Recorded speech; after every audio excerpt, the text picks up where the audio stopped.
Umakyat na sa 45 ang kabuang bilang ng mga nasawi sa paglubog ng MV Tricia Christine 3 sa Balok-Balok Island sa Basilan. Sa nagpapatuloy na search and rescue operations, 2 pang bangkay ang narecover ng Philippine Coast Guard ngayong araw.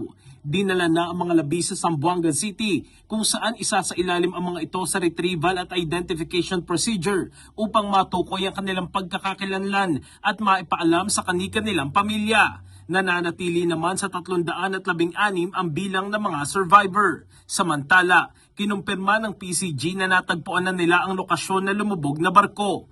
Ayon kay PCG Technical Diving Group Commander Cheska Hamorol, nakahiga ang barko sa east-west orientation ng isla.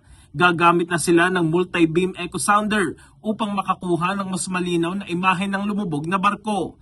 Una nang sinabi ng PCG na may lalim na 76 meters o 249 feet ang dagat kung saan lumubog ang barko. Sa ngayon, nagpapatuloy ang diving operations ng PCG. In the heart of changing lives, ako si Brigada Jico Custodio ng 15.1 Brigada News of Manila, the Music News Authority.